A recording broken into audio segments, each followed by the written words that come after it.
How much shock can you take?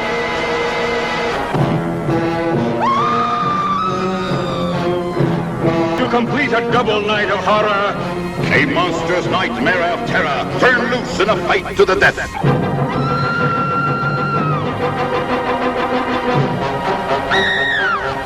It could only be shown at midnight.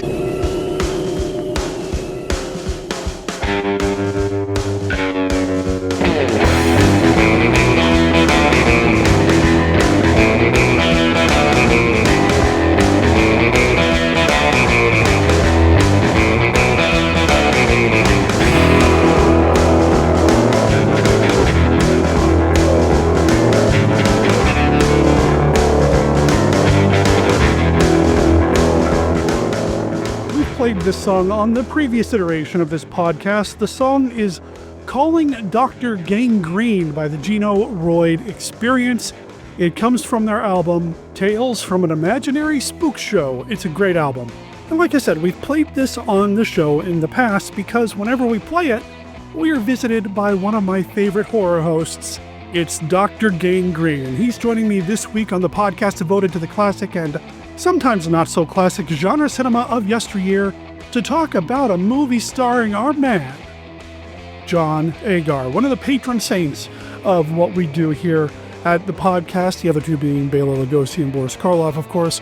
But John Agar, he has been in some of the best monster movies and non-monster movies that I've ever seen. And anytime I have an opportunity to talk about a John Agar film here on the show, I'm going to take it. So when Larry Underwood, aka Dr. Gangrene, suggested we talk about the movie Hand of Death from 1962, I was all over it. So that's what we're going to be talking about this week here on the show. I will tell you, and you'll get the warning, of course, but we are going to spoil the heck out of this movie. It's a short movie, so it's kind of hard to talk about the movie without spoiling it and having any kind of decent conversation. So it is going to be spoiler heavy, just so you know. Also, Larry and I aren't just colleagues in the Monster Kid community, we're also friends, and we have been for years, and even though he and I chatted and caught up with each other for the first time in a long time, for over an hour before I hit record for this conversation that you're going to hear later today, he couldn't help but start veering into other topics and other subjects relevant to the Monster Kid community, so stay tuned for that as well. It's a fun conversation. I had fun having the conversation. I had fun editing the conversation. I hope you have fun listening to the conversation. And even if you don't, well, have fun listening to Mark Matsky's Beta Capsule review. He is talking about Ultraman Ace. He goes through every single episode of Ultraman for us with the Beta Capsule review, rarely missing a week, despite the fact that he is so busy with all of the things that he does with Small Town Monsters, which you really ought to check out over at smalltownmonsters.com. Let him know the Bride of Monster Kid Radio sent you. But anyway, he is going through all the Ultraman episodes. He's into Ultraman Ace, and it's kind of a heartbreaking episode. It's a tough one this week that he's going to be talking about. So stay tuned for that. I know I told you to have fun listening to it, and then I said it was a tough episode. But you know what? Mark makes it palatable and enjoyable. And even if you haven't seen Ultraman, you know the Ultraman story because Mark's been giving it to you. You know, I would actually liken it to the old Crestwood House books. The Crestwood House books are how I and a lot of other modern-day monster kids first experienced the classic monster movies. These were thin books that you'd pick up in the kids section of your library, orange and black covers, black and white photography throughout the books, each one covering an iconic monster movie, whether it's Frankenstein, Creature from the Black Lagoon, King Kong, or Godzilla. Most of the book was devoted to that particular film, and then the back, quarter of the book, if I remember correctly, was dedicated to other iterations, maybe sequels or remakes, that sort of thing. These books meant so much to me growing up. I've been trying to build a collection of them now. They are available on the third-party market. Obviously, they're long out of print, but you can find them used sometimes on eBay, sometimes elsewhere, sometimes at horror conventions. I don't have them all. I would love to have them all. Unfortunately, it's going to be a hard task to have them all because for some reason or other, the Godzilla one is worth a lot more money than the others, at least the last time I checked, and I just don't have that kind of cash floating around right now. But if you have the Crestwood House books, cherish them because they are an important part of being a modern-day monster kid for me and so many other people. Where am I going with this? Oh yes, Mark's Beta Capsule review feels like he's giving the Ultraman series the Crestwood House treatment, except if they were published as books, they wouldn't be black and orange, they would be silver and red. So we've got that this week, and finally I want to make an announcement. Last weekend, we brought the stream back, twitch.tv/MonsterKidRadio. We showed nothing but Larry Buchanan films, and I popped in live quite a bit to say hey, to check in, that sort of thing. It was something that I decided to do kind of spur of the moment, so there wasn't a lot of planning, there wasn't a lot of announcing about it. Well, I want to announce now that next Saturday on March 1st, we are celebrating the March of the Kaiju. Okay, I just made that up. That's not what I'm doing here on the podcast, but we are going to be showing nothing but Kaiju material on March 1st at twitch.tv/MonsterKidRadio. We're probably going to start around 9 a.m. Mountain Standard Time. And I would love for you to join us. It's free to watch the movie, so there's a chat going. It's the only time I'm going to encourage you to actually talk during a movie, so please feel free to join us. We'd love to have you there over on Twitch in the Monster Kid Movie Club watching free kaiju films. So that's coming up a little under a week. What's coming up in a few minutes is Mark, and then Larry, and that's all happening right after this.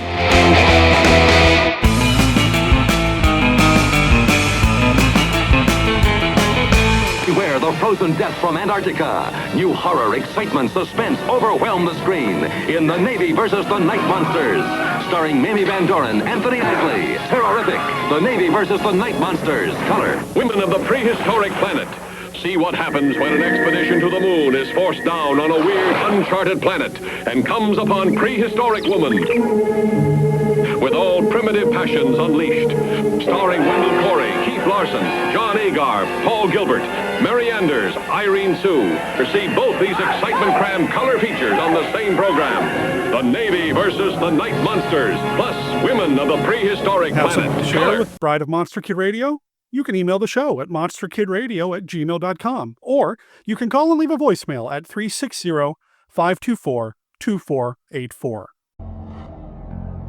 Coming soon, 4 chilling tales told one rainy night. Tales from parts unknown. We have to get rid of the body. Now get going, the rest of you. Lay on out. Don't freak out. Sounds like you have your hands full. All right, now, Jasper.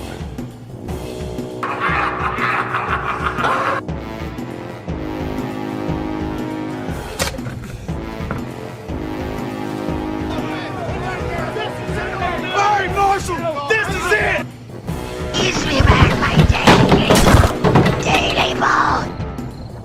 Strange things happen all around these parts. Dr. Gangrene and tales from parts unknown. The doctor will see you now.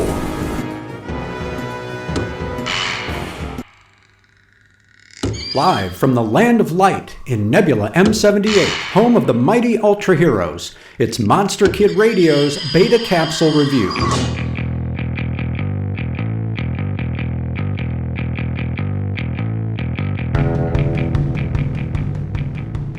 Ultraman Ace, Episode 28.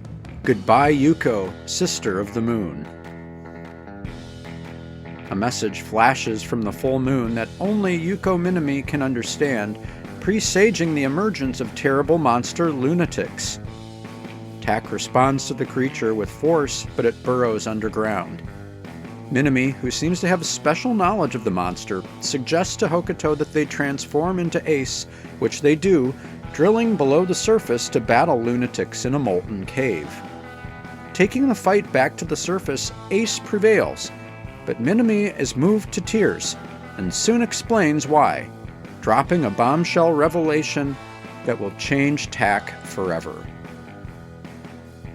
Goodbye Yuko, Sister of the Moon, first broadcast on October 13th, 1972, is an emotional turning point in the series, as Hokuto and Minami part ways, seemingly for good.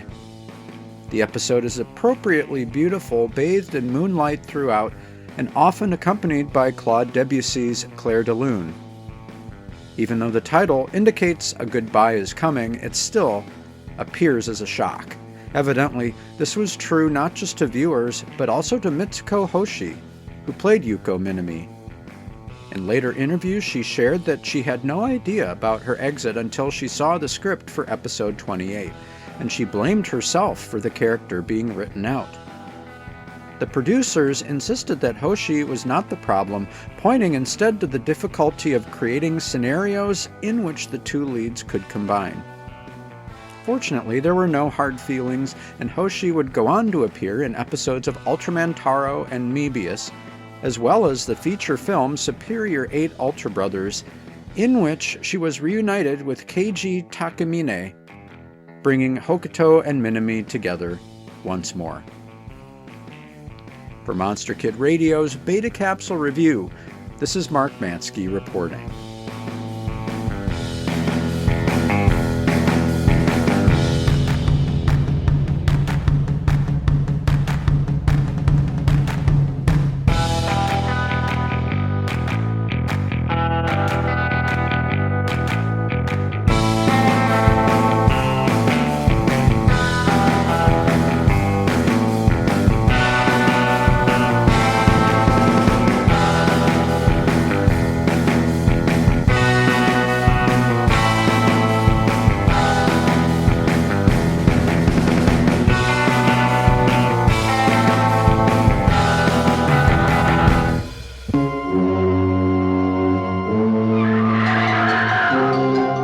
Of Dr. Jekyll, yearning for love and discovering on the eve of her marriage the monstrous inheritance that was her birthright of fear.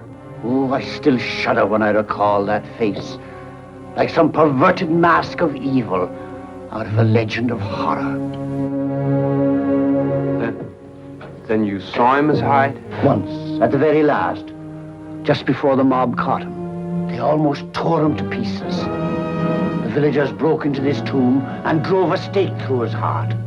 Daughter of Dr. Jekyll, terrified that she become the disfigured thing that was her father, a vampire drawing sustenance from bestiality.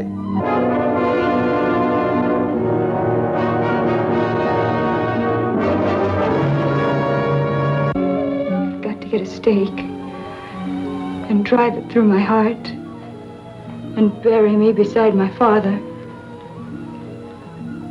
Well, do it! Do I have to kill myself? If you love me, please kill me!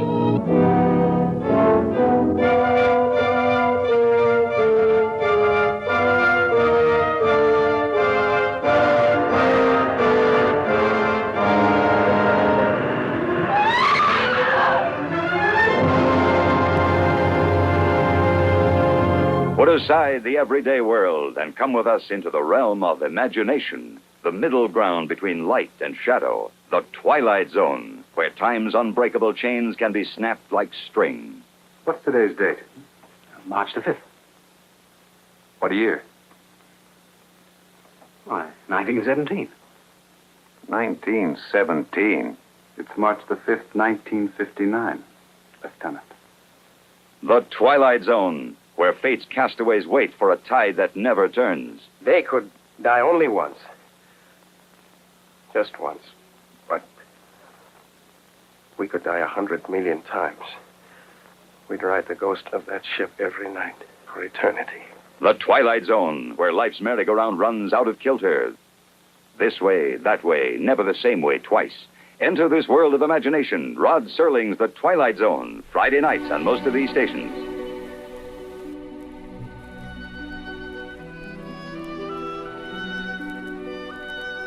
This is Count Vlad, but you may recognize me by my more familiar name, Count Dracula, and I'm here to offer you a friendly warning. Derek and his guests often get excited, and occasionally this results in revealing key plot points of the movies they're discussing. In your parlance, you might call these revelations spoilers. You know how the children of the night, monster kids can get sometimes. So consider yourself warned, and don't come begging to me to kill them for their transgressions afterward. I have more pressing issues to take care of, like that pesky Van Helsing. Monster Kid Radio, Bride of Monster Kid Radio listeners, I'm ecstatic to have this week's host, yeah, I guess he is a host on the show. It's the horror host. He's an author. He's a filmmaker. He's a longtime supporter of what I do here on the show and a good friend.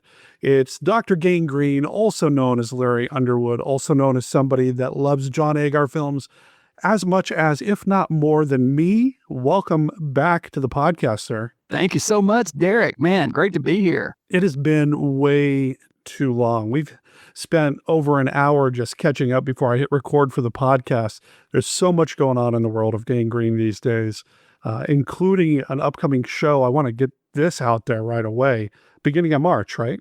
The next live show. Yep. In March. Mm-hmm. And tell us a little bit about that. For the last year or a little more, I've been doing some live broadcasts of my show. I like to try different things. And so we wanted to do a live show. So what we do is we bring in an audience that sits in studio and they can watch the movie we're showing for the night on a video projector in studio. But then we cut back to studio live for the host segment. So I'll have guests. What I like to do is have people in the Nashville community who are in the horror community who I'll bring them on as guests.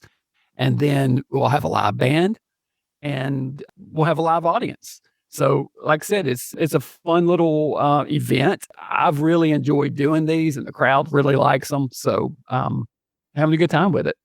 And the next show is on March 8th. Yep. March 8th. That's right. And okay, it looks like if you just show up at the studio, can anybody attend? Yeah, it's free and anybody can come. So this is happening in Nashville at 120 White Bridge Road. I'll make sure there's a link in the show notes to the graphic you put up on your website for this, March 8th at 7 p.m. Nashville time. And it is something you can see live as well on NECAT Studio or from the NECAT Studio. Is that correct? Yep. It live streams on their Roku channel. So if you have Roku, just search for NECAT, NECAT, and it's on the Access tab. There's 3 tabs there. It's on the Access tab. My show normally airs at 9:00 on Saturday nights, but for the live shows, we air at 7 and then run a rerun at 9. So you've got horror host action. You've got a live band, it looks like it's going to be there. Mm-hmm. We do. Yeah. You've got special guests. And do you know what movie you're going to be showing? I do. I always like to keep the movies kind of a secret, but it's a Bigfoot movie. Let's put it that. And everything's cryptid / Bigfoot themed. I've got a guy here locally. There's so you guys are getting some spoilers here for the folks that I don't know. Basically, it's a gaff. It's a fake, but it was something called the Sugar Flat Road Monster. So there was a head of a cryptid that was on display in Nashville for years and presented as if it was real. The real head of a cryptid called the Sugar Flat Road Monster that was hit by a car and killed on a back road.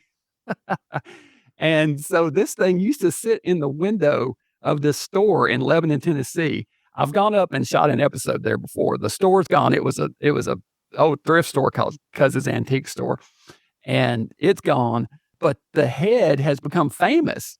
It's awesome looking. It looks like a white Yeti head or something. And it disappeared for years. Nobody knew where it was.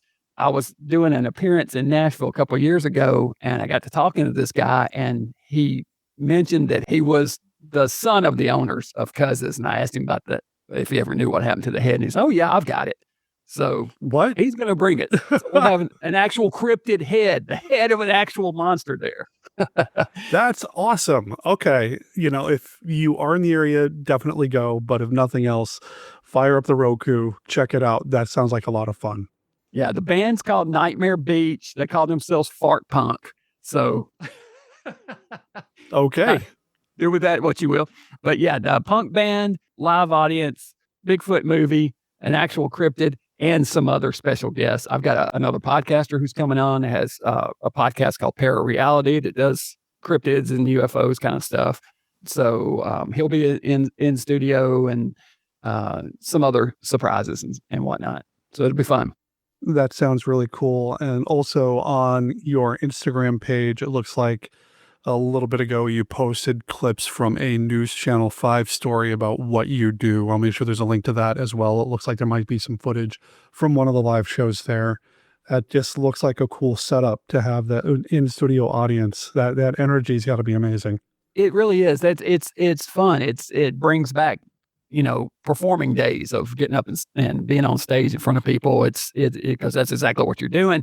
My 25th anniversary show's on YouTube. If people want to watch that one, that was live and had a cast and crew reunion at that one, as well as live band and everything. So that was a lot of fun.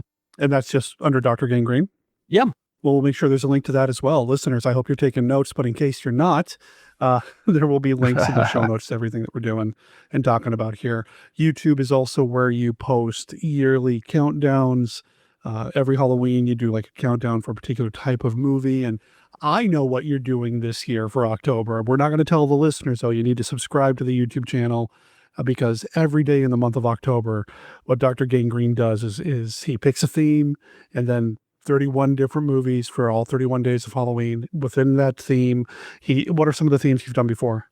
Oh, I've done werewolf movies. I've done anthology films, the mad science monster movies, which had to be a mad science movie and a monster movie. So, yeah, I mean, it's just been something different every year. Last year was the films from the Shock package of the Universal Shock package, the original package of films that horror hosts hosted back in the 50s. So, yeah, and it's all there. Just go to the website or to YouTube. The website's drgangrene.com, which you recently refreshed a little bit, made it look a little more up to date, I suppose. Yeah, well, really just streamlined. I was using a blog as my webpage. I still am blogging on my blog, but I thought, man, let's just make everything streamlined, simple, easy to find. You can click there. I put what movie I'm hosting each week on my TV show. I put that movie there. So this week I showed my movie, Tales from Parts Unknown, the Dr. Gangrene film we made a few years ago was the film that we showed this week.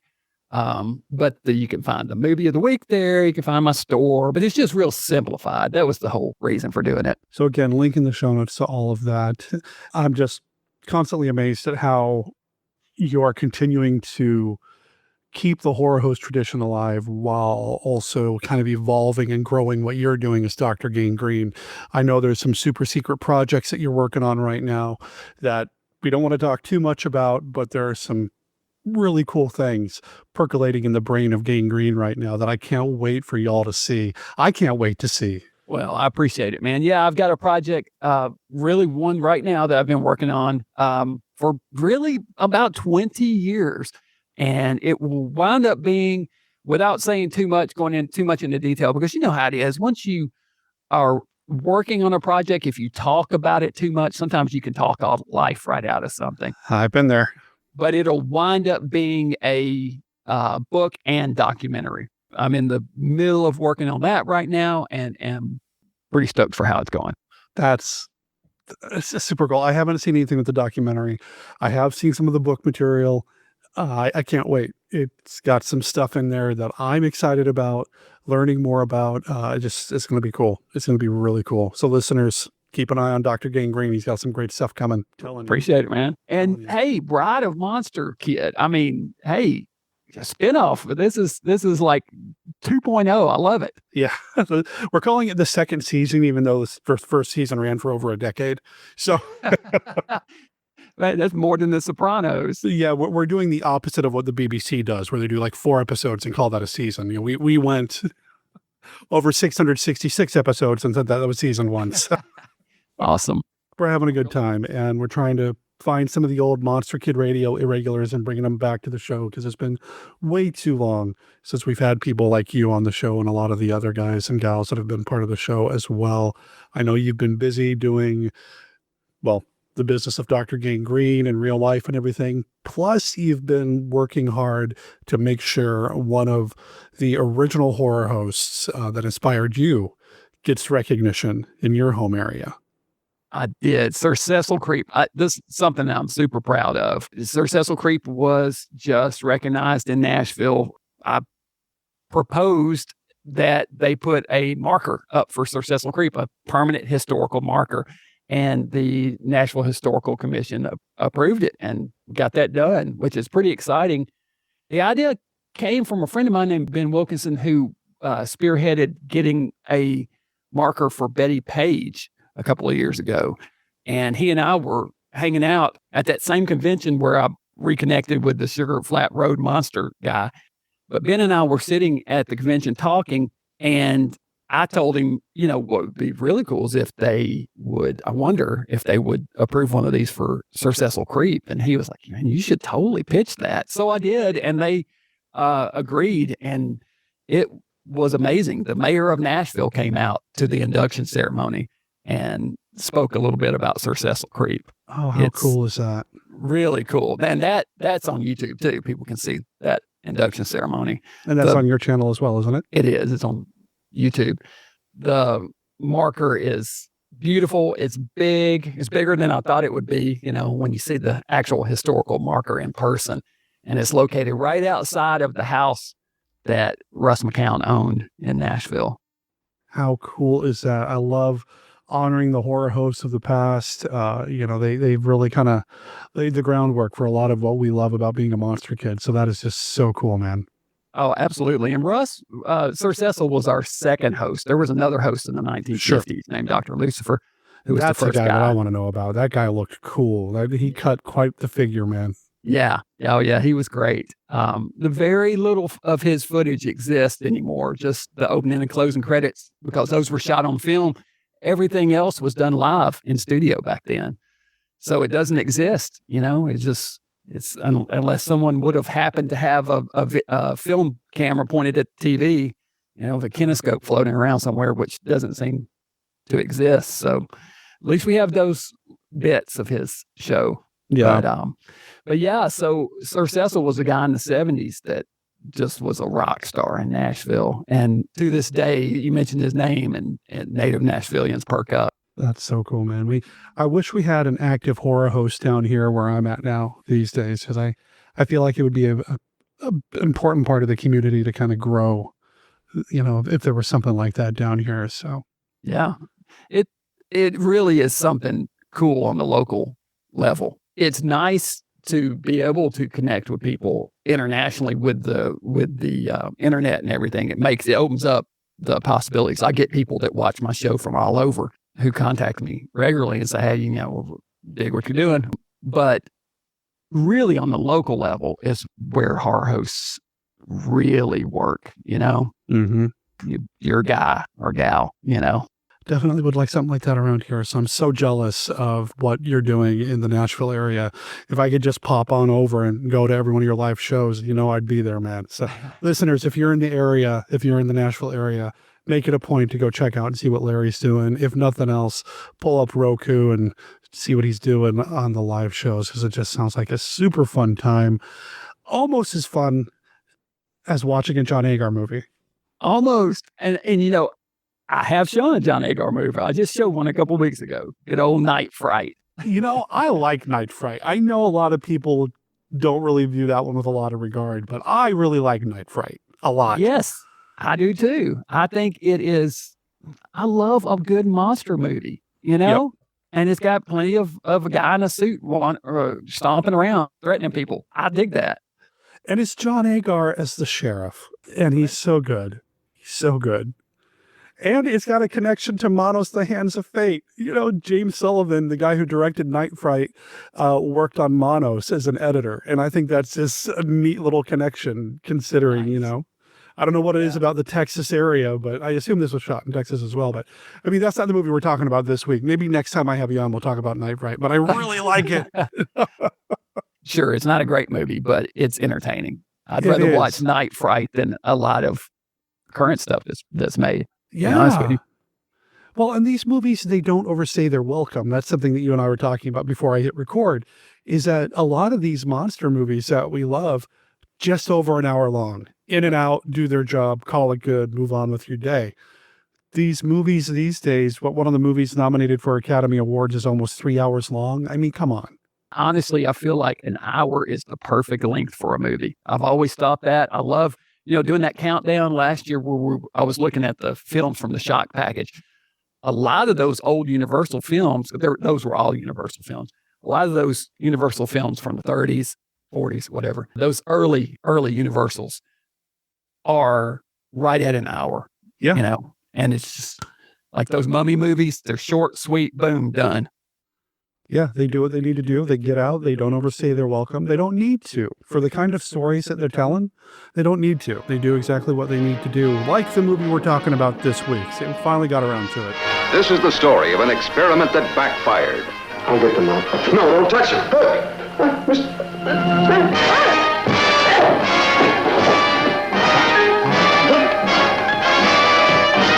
The first thing we must do, Alex, is notify the authorities and get you to a hospital. No! What should we do? What can we do? I don't know. We just can't call the police and have them shuttling an animal. Alex, it's been 5 hours since you injected that second area.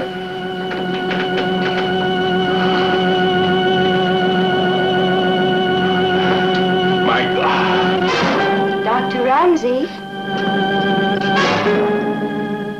Alex?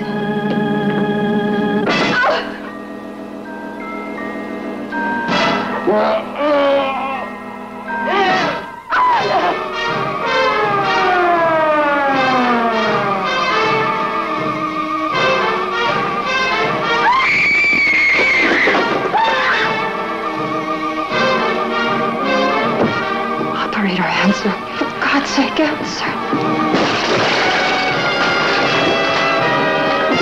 A strange and chilling climax. Don't shoot him, please. Alex, don't run anymore. Please. We're talking about a movie called Hand of Death. It's a John Agar film. It's an hour long. I didn't want it to be any longer. It didn't need to be any longer than this. Well, there's no story to it, so it couldn't have. There's not much of a story at all to this. So There's really not, which is unfortunate. But, you know, I don't know a lot about the production of this thing, how it came together, how John Agar got involved. I did a little bit of digging, a little bit of research, not as much as I would have liked to have found online about it. What do you know about Hand of Death? Do you have anything to share? I was trying to see if there were any information in some of the Tom Weaver books that I had. And I did find an interview with the writer, Harry Spalding, and Tom asked him about it. And he said the way that it came about was that a lot of times the production company that Lippert did, I think it was called API, that they were working at that produced this film, was like a subsidiary of Fox. So a lot of times if Fox had something that needed to get made, but they didn't really want to make it themselves, they would kick it down to API. Okay. And so this was one of those scripts that they got that, you know, Fox didn't really want to touch it. They thought the script honestly wasn't that great, but it needed to get made because the people that were pitching it were like regular customers of theirs, and they kind of wanted to make them happy. So that's how it kind of came about. And Spalding is listed as one of the writers on it, but he said, honestly, he didn't have much to do with it. It was this other guy, Eugene Ling, was the main writer for this. And he actually was the guy that wrote the screenplay for the Vincent Price movie, Shock. Oh, okay. Which is one of my favorites, actually. I really like Shock. Yeah. But he was the main writer for this. And they got a first-time director because I think that company tended to make things fast and cheap. So they used people who really hadn't worked in a long time or who were like old timers who weren't working anymore, you know, like John Agar at this point. Mm-hmm. So you mentioned the director being a first-time director. Now, he had done some television, his name's Gene Nelson, and I know that he would go on to do, I believe, some Star Trek at one point, if not one or two episodes of that. But yeah, this is his first feature film. But he did like 8 episodes of The Rifleman and an episode of The Bell Telephone Hour right before this, like in 1960, 1961 and 2. He would go on to do some other film work, but then toward the end of his career, he did some more television, that sort of thing, which seemed to be the trajectory for a lot of people in the 50s and such. They'd start doing film, then go to television, and maybe even end their career in television. Mm-hmm. This film was made in 61, released in 62. Mm-hmm. And of course, it's a monster movie. Famously, what's so cool about this, and you see this comment over and over, but you can't help but get that connection, is that the monster looks like the Thing from the Fantastic Four. It didn't help that with the posters and everything else, they colored him orange. Right? And he's got the trench coat and the hat on like Ben Grimm did, which made me wonder, of course, could this film have been influenced by the Fantastic Four? But the timeline doesn't really work out to support that because it just depends. It depends on when this was shot. That first Fantastic Four has a date on it of November of 61, but it was on shelves in August of 61. Right. IMDb claims that filming for this took place in, I think it was May of 61. If that was the case, then it just is one of those, I don't know, happy circumstances where it just sort of, they both look alike, but it almost looks like they had to have been having him put that hat and coat on purpose. You know, maybe they went back and shot some other scenes after that comic book came out and were influenced by it. Who knows? It's really hard to tell. Yeah, I wouldn't even know how to fact check that or dig into it because there's not a lot of material about Hand of Death out there.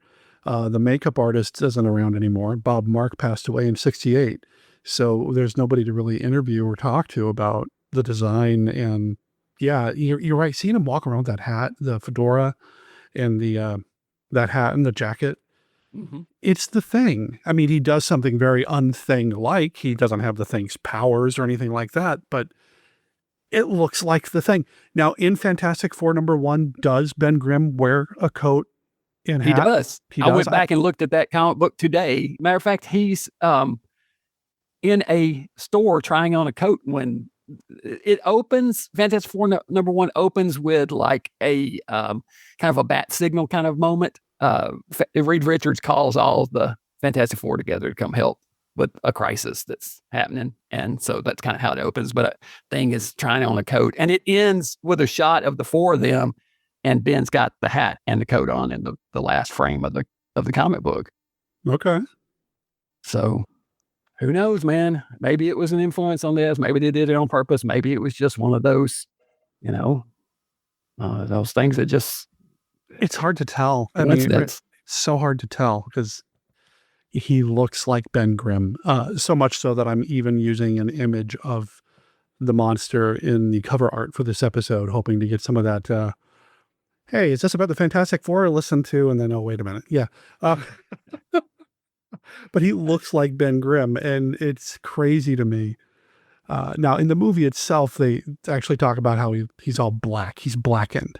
But in the promo art and all that, they intentionally made him orange, and that had to have been a nod. Maybe. I don't know. I mean, it just seems so intentional. If nothing else, that poster had to have been colored him orange and putting him in the hat and the fedora and the trench coat had to have been intentional. I mean, it seems like it had to seems like it was.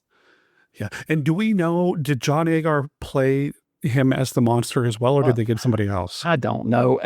At one close-up of him, looks like it's his hair to me, but I would bet that it's probably a stunt man, especially like at the end when he falls in the ocean. I would bet that's a stunt man. It's hard to tell. It's really hard to tell. There's no way to know. And when we say he looks like the Thing, he doesn't look like the Thing from, like, there's a new Fantastic Four coming out. Right. And you've probably seen the trailer for it or picture from comic books nowadays. He doesn't look like the Thing looks now. He looks like the Thing the way Jack Kirby drew him in those original issues, which was just this big mess, just this murky, rocky mess. He wasn't the defined, chiseled look that he became later. Yeah. I'd watched this movie once before, but it had been a long time. So when I watched it again last night to kind of refresh my memory so we could talk about it and actually sound like we know what we're talking about, I thought the jump from he burns people with a touch to now he looks like the Thing happened pretty quick to me. But they drop a lot of technobabble, science-y talk at the very beginning of the movie about what they're trying to do. So Okay. Yeah, they really do. Well, there's some things I love about this movie. One thing I love about this movie is the lack of following any kind of scientific protocol at all. I mean, there are no safety protocols. He's like breaking every rule out there. So, it kind of reminds me of Monster on the Campus. Yeah, that's it. Yeah, it kind of reminds me of that. Just complete lack of any kind of safety protocols. And in this, he's experimenting with a combination of hypnotic drug and paralysis nerve gas. But I tell you, the other thing I like about this movie, John Agar's character is Alex Marsh. He is not a good guy. No. From the very jump, they established that this guy's a jerk. I mean, from the very first, an innocent guy wanders into this crazy experiment they're doing with, again, no safety protocols, and kind of passes out. And Agar's reaction to it is, hey, we kind of got a unintended human test subject as well as the sheep. Because they're trying out this gas on sheep. It knocks them unconscious. And his assistant says, well, I'm thinking about the sheep that died last week. And Alex says, well, we didn't kill any sheep this week. I mean, he just doesn't even care. He just tells the guy, hey, listen, don't tell anybody about this. Keep it quiet. The scientific, secrets here. Just, if you're not feeling better about it tomorrow, come back and see me, but don't tell anybody. He's very singular focused. The mice died the other day. Whatever. The gas got out. No big deal. And then his relationship with we're told that she's his girlfriend. He doesn't really act like that. So Alex Marsh is the scientist on this project working with the doctor. And I don't know what the initial testing was for other than to create this anesthetic drug, but he gets it in his head that he can now mix a hypnotic drug with this anesthesia nerve gas thing, whatever. And he is going to tell his boss about it. And his boss has somebody working for him, Carol, played by Paula Raymond, who I thought did a good job. Yeah. And they're in a relationship. Alex and Carol are in a relationship. At least that's what Carol tells us. But Alex doesn't act like it at all. And Carol is very upset that he's just been a very unattentive partner and boyfriend. In fact, at one point when he calls to talk to them and say, hey, we're coming over, she even makes a comment about how this is the most excited he's sounded in a long time. And he's been talking to me, So he's not a very pleasant guy. No, he's not a great boyfriend. He's not a nice person at all. And he goes about these experiments. Once he gets the okay from his boss, he goes about them without, his assistant comes in and says, shouldn't you be wearing a gas mask when you're doing this? And he's like, nah. I've developed a natural immunity at this point. Sure you have. Of course, he eventually has an accident and winds up being exposed to this gas. And that's what causes him to have the hand of death. I like this part of the movie, especially, and this is what you were talking about with the jump between that and turning into a monster, is the initial effect of the gas on him is that it makes his touch deadly. So as soon as if he touches anybody or any living creature, it would kill it. They could have expanded on that and run with that for a good 10, 15 minutes more than what they did, and really investigate, played with that a little bit more, but they didn't. There's a kind of a high body count in this movie. There really is. He accidentally kills his assistant, Carlos. And what's he do as soon as he realizes he killed Carlos? Right. And that's what I'm talking about. I mean, as soon as he kills him, call the police, tell them, hey, I was in this accident. I've got this thing where tell them what's going on. No. He decides to cover the entire thing up by spreading a flammable liquid all over the lab and burning it to the ground. Like, what? It's like, John, what are you doing, man? It's like, come on. And I know John Agar, it was great to see him in a different kind of role, because normally he's the square-jawed hero, Revenge of the Creature, tarantula, kind of good guy. So it's nice to see him kind of stretch his muscles a little bit and maybe not necessarily be the nicest guy in the world, but dude, come on. Yeah. So he burns down the lab, flees the scene, and at some point he has a horrible encounter with Joe Besser, of all people. Yeah. Joe Besser's so hated by Three Stooges fans, for the whole not so hot, this whole stick that he did. But he's actually pretty good in this. I think his character is funny without being that character. So it's a different kind of funny, but he has some funny lines and whatnot. But yeah, he gets it too. Yeah, he's a gas station attendant, and Alex needs gas. Alex has too much gas in this movie. There's some unintentionally funny lines all in this movie. And one of them, I wrote this down. So he said, I had a little accident. Some of the gas got loose. I can just see as a horror host putting a fart sound effect in right there. Yeah, somebody call The Mummy and the Monkey. That's exactly what they would do right there. I mean, how could you not? But he kills Joe Besser. He does get back to his boss's home, Dr. Ramsey's house, who's played by Roy Gordon, who is really good too. I thought the performances were all pretty solid, even if I didn't like some of the characterizations. I thought the performances were great.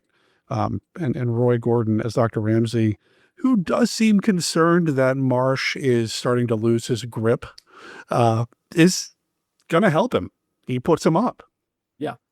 He immediately, Marsh immediately starts being demanding of his boss, like, you got to do this. And he's like a real jerk about it. But to his credit, he agrees to help him. But, well, Marsh does threaten to start killing more people. And, Ramsey's like, well, Carol lives here too. Oh, right. Okay. Yep.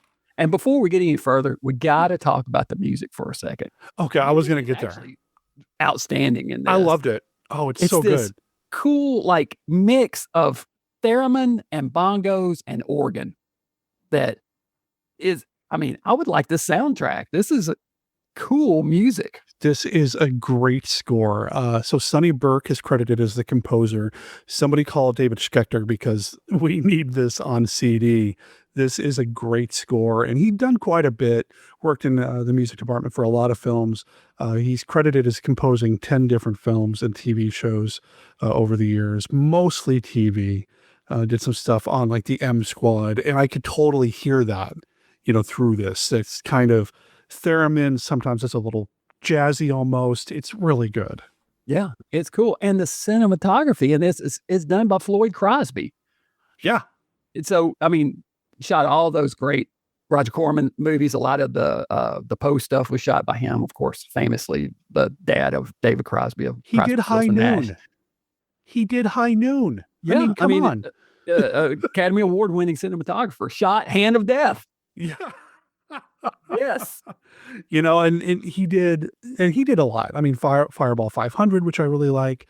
You mentioned the Corman films, so Haunted Palace, X-Man with the X-Ray Eyes. He also did Beach Blanket Bingo, and I got to admit, and I think I've admitted this before, I love those beach blanket movies, man. I love those beach movies. Yeah. I really do. They're so much fun. Yeah, they're great. Just fun, and I think so. That's again, this movie, it's actually got a lot going for it too. It looks great, got a great score, and it's got some actors who I really enjoy watching in it. It really punches above its weight class so much with everything that's going on. The only thing that really kind of falls down for me in this movie is after Marsh does the final transformation, and yes, he does kill Dr. Ramsey as well. And he's turned into the Thing, basically, and he's running around the city trying to avoid the police. It just kind of stops telling a story. It's now just him driving around town quite a bit. Yeah, and what I do like about that segment, though, is when he's running through the streets, as they say, of Palisades, which is where, of course, the fire's just burned down. So I'm thinking all those stores that he's running around. I was thinking, man, I wonder if those buildings are still standing. Oh, that's a good point. Like I said, there's not much story. Scientist doesn't follow safety protocols. He becomes victim of the gas. His touch becomes deadly, changes into a monster, and pretty much gets killed in the story. There's just not much there. There's no subplots. There really isn't. And there could have been because there is another scientist working with Ramsey and them, Tom Holland, played by Stephen Dunn, who is a great character as well. I feel like he is a cool guy, and he's a friend of Carol's, but feels like they could have played up this, love triangle thing a little bit, but they never quite commit to that. Yeah. Now, there's a couple of things that we have to acknowledge here that are kind of detrimental. Number one is there's some pretty sexist stuff going on with the Carol character. She's the secretary, but she's also like his personal maid. He runs his bath. She does all this stuff. And there's some of the way that guy you're talking about talks with her, the assistant talks with her, almost talking down to her. So there's that. But then there's some of the stuff like you were talking about where the Alex starts changing and they start talking about him becoming blackened and his skin starts changing color. Some real racial undertones there that, you can look into this as just a monster movie, fine. But, 1961, the middle of all the racial tensions and everything. And they make this story about a guy whose skin starts changing colors, starts turning dark, and then he turns into a monster. And there's even some shots later on that kind of look like characterizations of could be African-American folks, could turn it monsterized or whatever. So I could totally see somebody looking at this and reading that into it. And even more interestingly, that writer who did this, Eugene Ling, he did a story in 1949. He wrote a movie called Lost Boundaries that is about an light-skinned African-American scientist who can't get a job. So he is a doctor. And so he passes as white, poses as a white man in order to get a job. Oh, supposedly based on a real story. I haven't seen the movie, but just reading the synopsis of it, I thought, boy, that's pretty interesting. The guy that wrote the screenplay for that story wrote the screenplay for this one, where a guy's skin's turning darker and he becomes a monster. It's like, man, that's pretty interesting. And maybe, you certainly couldn't fault somebody who read it that way when they watched it. Well, now I want to know more about Eugene Ling. I want to know more about that guy and what he was up to. Now, he also passed, unfortunately. He's no longer around. Almost nobody involved with this production, if anybody's involved, is still around. But, wow, that's interesting.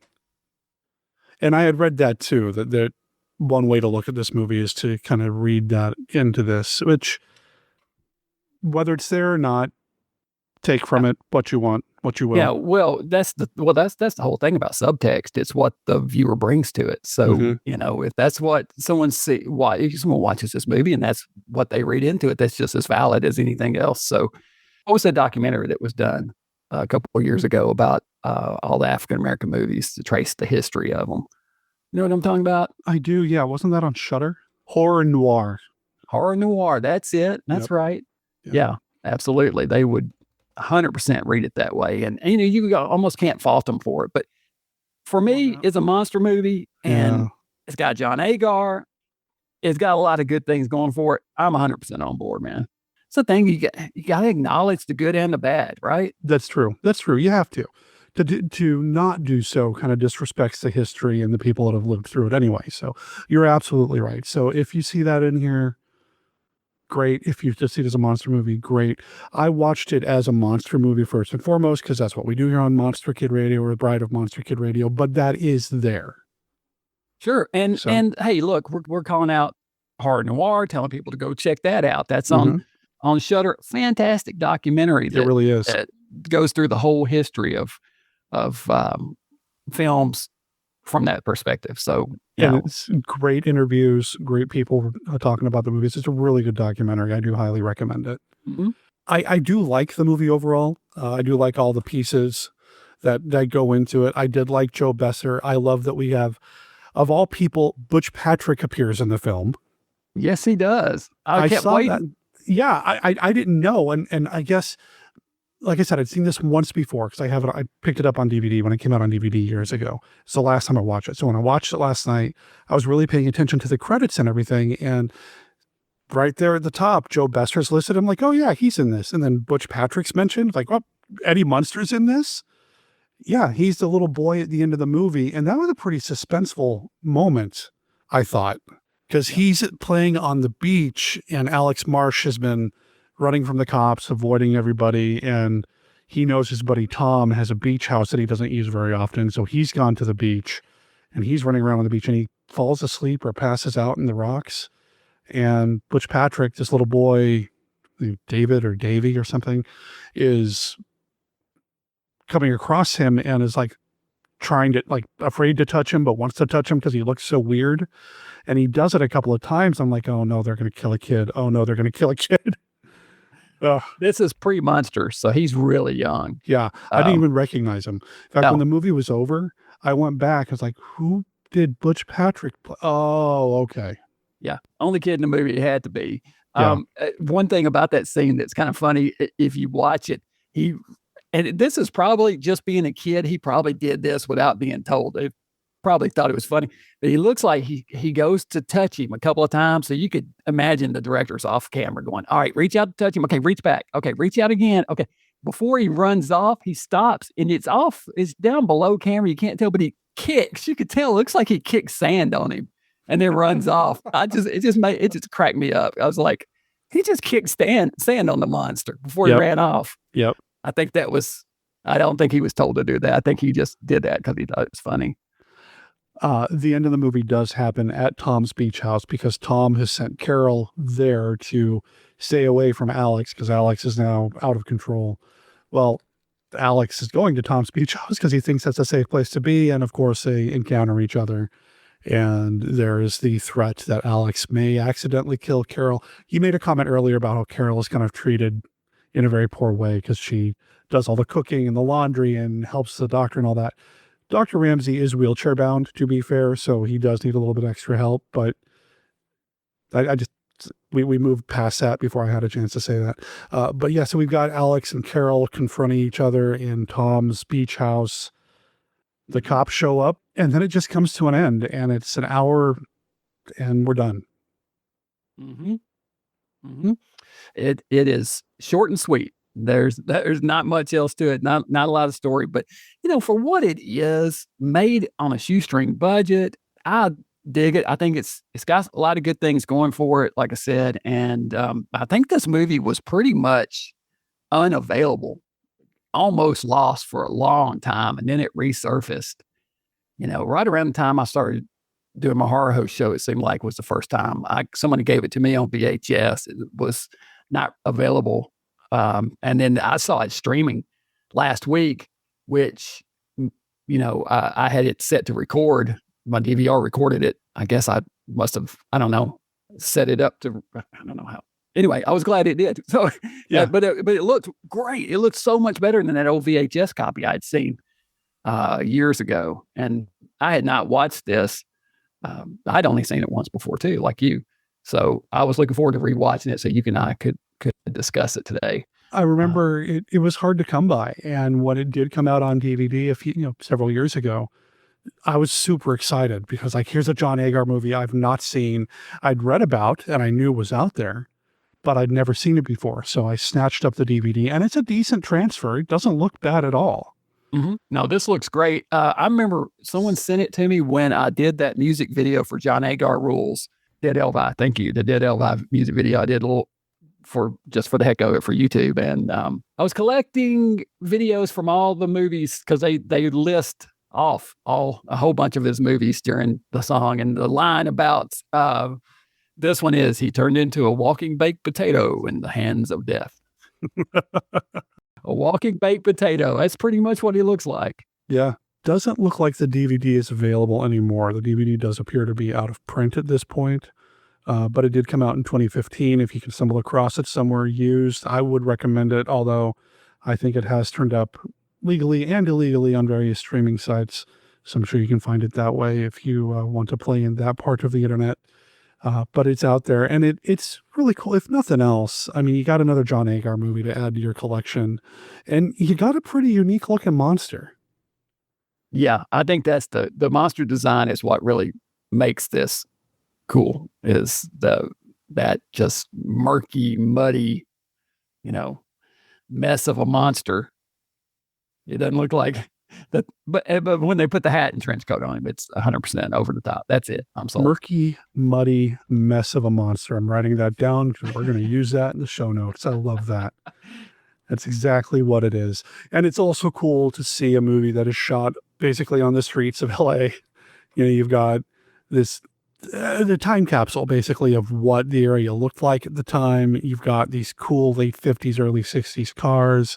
Some of the cops drive like Plymouth Furies and all that. And that's just neat to see. So you've got all of that as well. Plus you got the comedic stylings of Joe Besser for a few minutes. So there you go. Yeah. Hey, what's not to love about that? If nothing else, man, I want the soundtrack. I really want the soundtrack. I wish it was available. It is so cool. Yeah, agreed. What else to say about the movie before we wrap up here?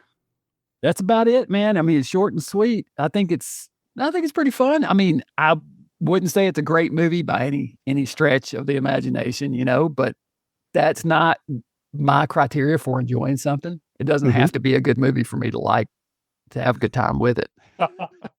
I think, is it Kenny that used to say, that says all the time that the only thing that makes a bad movie is if it's a boring movie, and this one's never boring.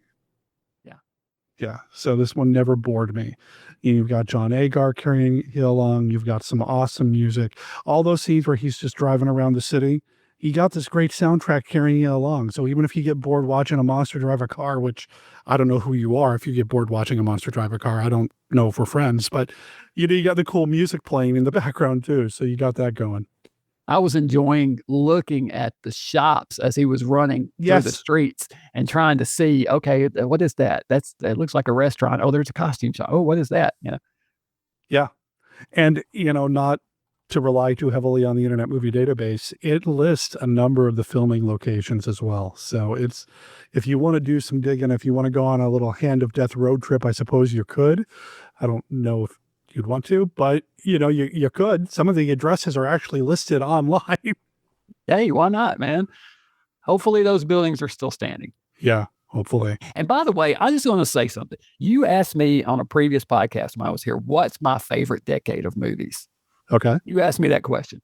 And I said the 1970s is what my answer was. Well, you kind of prompted me to say, I bet it's the 70s, isn't it? And I was like, yeah, I think so. But man, I'm starting to wonder if maybe it's not the 1960s. Certainly for television work, I think the 1960s is my favorite decade for TV because it has so many great anthology series that, Thriller and Twilight Zone and Star Trek and that Spider-Man animated series and Gilligan's Island. And what a decade, man. My mind's blown thinking about it. I've got to go 1960s for TV for sure. Yeah, there's some good stuff. The 60s TV, that's one thing that I'm struggling with where I'm at now and just with how my life is kind of structured. I don't have access to a lot of television. I'm living out of my mom's guest room. I think I've made that clear on the show. And she's got TV and we've got cable and all that, but I just don't have the time to sit around and watch a lot of TV. And like MeTV, I don't have access to a lot of that right now, so I don't get to watch a lot of classic TV, and all my physical media is in storage. So it's driving me nuts, but I do miss Thriller. Oh, Thriller is so good. So a lot of that stuff, if you have a Roku, you can watch for free. Most of the first seasons on Roku for free. Is Thriller available online somewhere like that?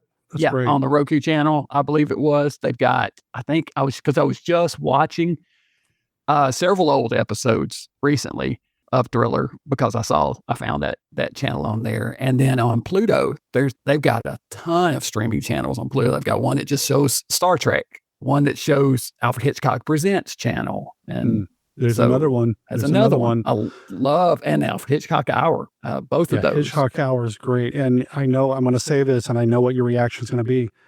Night Gallery. Oh, now you're getting up into the 70s. I know we're in the 70s Night now. Gallery. I do love me some Night Gallery. Oh, yeah. I really think my favorite TV series overall, though, I think the best one is Twilight Zone, so it's hard not to pick that. But I love Karloff's Thriller. It's the most pulpy of all of them. It's got the most. Not all of them were great. Some of them were just, crime or suspense stuff. But the ones that worked really work. And they used work from a lot of the old pulp. Henry Kuttner and, Bradbury and Robert Howard.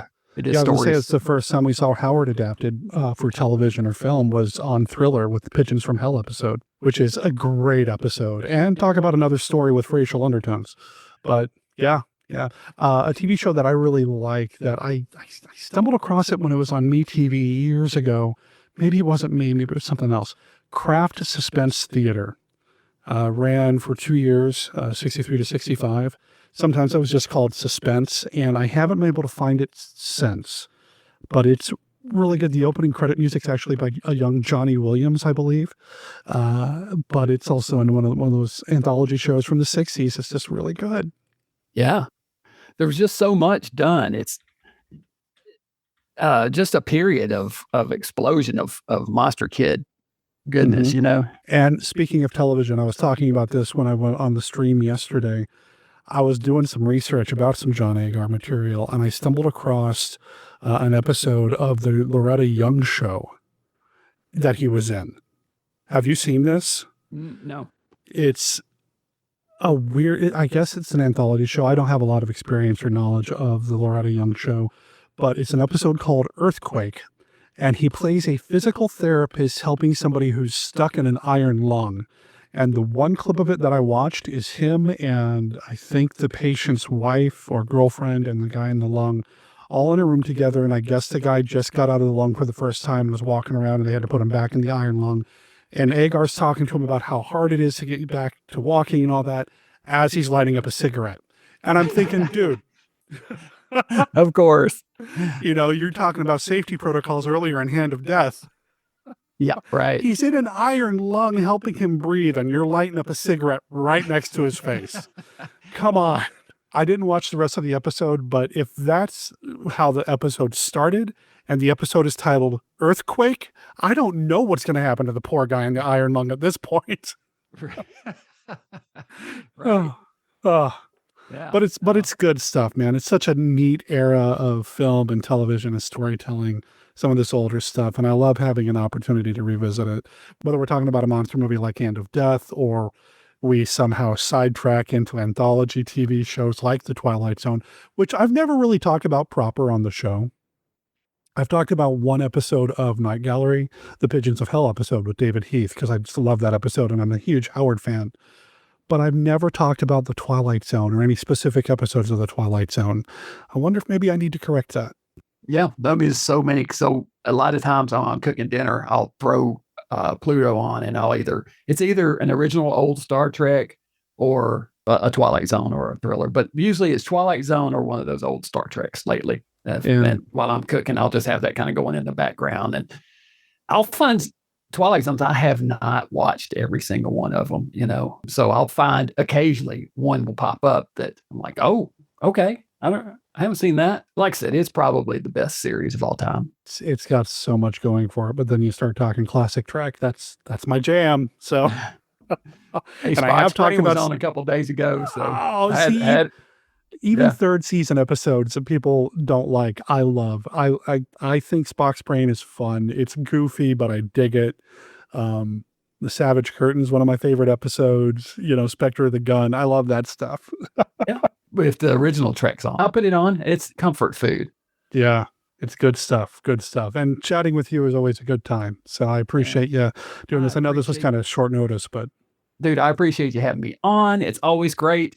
And congratulations on your show, man. You do such a great job. As what I was talking about before we started too, is you've got your own format for this. You're not trying to do what everybody else is doing. You've got your own format for this show, and I love it. And I think you've done a great job with it.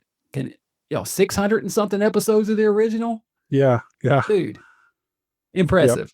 Yep. That's why you're in the Monster Kid Hall of Fame.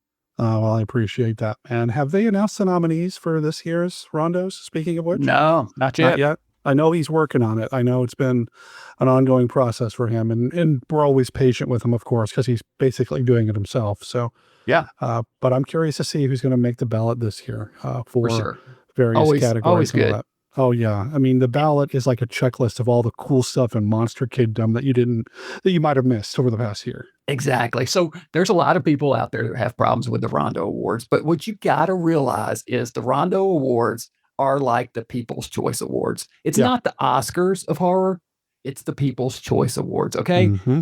The real win is getting on the ballot because that's what's chosen by the Academy. I'm putting air quotes up, the Academy being David. And I'm sure he has some other folks that help him, but he gathers all this stuff that he presents to the Monster Kid community to say, hey, these are the worthy projects and products that were done this year. Check this cool stuff out. Now, who wins beyond that is usually based on a popularity vote. So, people who have, like, let's use Svengoolie. Not that he's not worthy. I love Svengoolie's show. He does a great job. That's why he wins. But he's got a national fan base, right? Yeah, exactly. So Svengoolie's gonna and he's win. earned that. He's earned that national fan base. Exactly. But you can't get mad about it and say, oh, which I've heard some other horror hosts do. Oh, it's not fair that Svengoolie wins every. Dude. Hey, man. You know what? Good for him. It's okay. Being jealous for other people's success is something I don't get, but whatever. That's just to say that getting on the ballot is awesome. So if you're on the ballot, you've won. Monster Kid Radio did win a Rondo at one point, but we're on the ballot so often that it tells me that people are enjoying what I'm doing, and that's the satisfaction that I'm looking for, that people are digging it. Yeah. Getting on the ballot is such an honor, and to have what Monster Kid Radio does, or Bride of Monster Kid Radio does, recognized alongside all these other amazing podcasts. Right on. There's a lot worse company to be in, Exactly. So be happy for the win of being nominated. And you know what? You can complain about something, but if you didn't have it, I think you'd be a lot more upset than it, I mean, we're lucky. This is a really special thing. And when David decides to stop doing this, if he doesn't pass it along to somebody else to continue carrying the torch, we're all going to realize how good we had it. Yeah. They talk about the Rondo Awards and a number of other topics over at the Classic Horror Film Board. I started including a link to that in the show notes as well. Under the podcast portion of the board, I list new episodes of this podcast, but there are other podcasters that list their shows as well. And there's lots of great conversations happening over there. So go check out the Classic Horror Film Board. And if there's still time and you want to nominate anybody for any Rondo, well, that's where you do it. Yeah, or just send David an email. It's Taraco, TARACO @AOL.com. Mm-hmm. And you can just send him, say, hey, I think this is pretty cool. Check it out. I think it would be Rondo worthy. That said, and I haven't said this publicly, I'm going to say it now. I took so many breaks last year. Do not nominate what I did last year. I mean, I appreciate it if you think it was great, but we took a lot of hiatuses last year with the move and everything else. I don't know if we were really worthy, but there are so many other podcasts out there that are definitely worth your attention. So please. Well, again, here's the thing, man. It's not about quantity. And I appreciate you saying that, but yeah, no, it's not. It's not about who put the most episodes out in a year. You did good work. It's worthy. We're not worthy. You are. Stop it. I'm so bad at taking compliments. I'm sorry. I'm working on it. I think I'm going to be like this for the rest of my life, though. So it's okay. You do good work, man. And so do you, man. And if people want to keep up with what you're doing, drgangrene.com is probably the best place to go, right? Yeah, that's it. Like I said, every week I'm posting the episode that runs on the air, and then you can find links to all my other stuff from there. Well, go check him out, see what he's up to, maybe buy a DVD or t-shirt or something, support what Larry's up to, because he's always supporting us Monster Kids with his great content. I highly recommend it, and you are one of my favorite horror hosts and one of my favorite people to have on the show, so thank you. Dude, I appreciate it. Thanks again for having me on. It's always a pleasure to be on here. We always have a good time, and it's great catching up.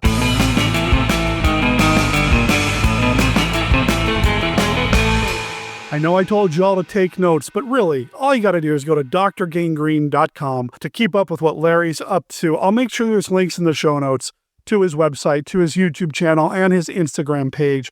Seriously, Larry has been a champion of what we do here at the podcast from the very beginning. In fact, he and I were chatting about what I was going to do with Monster Kid Radio before episode 1. He was there from ground zero. I don't think Monster Kid Radio would be what it is if not for Larry's support over the years.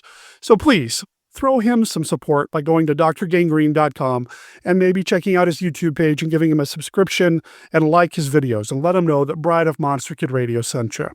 This is the end of the show. This is what Bride of Monster Kid Radio was this week. I appreciate all of you being here, and go over to monsterkidradio.net to find links to everything that we talked about in the show.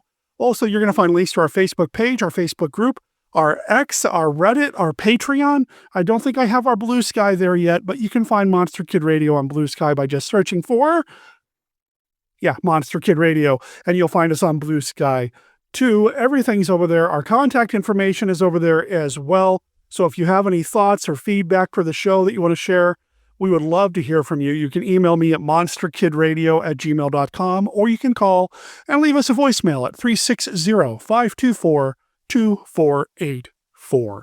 You will also see a picture of the Rondo Hatton Classic Horror Award that Monster Kid Radio won back in 2014. So that's over there on the website if you're interested in that, and just see what we got going on. I also mentioned the Classic Horrors Film Board. Seriously, check that out too, huh? It's a good time. What's coming up next week on the show? Well, I don't know because Beth isn't back yet.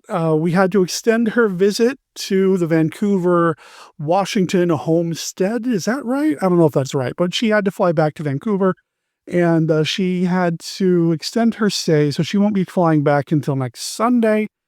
I don't know if we're going to have time to sit down to watch the Hideous Sun Demon with her when she gets back, so I will probably be doing something else next week. Maybe the week after that, we'll get to the Hideous Sun Demon.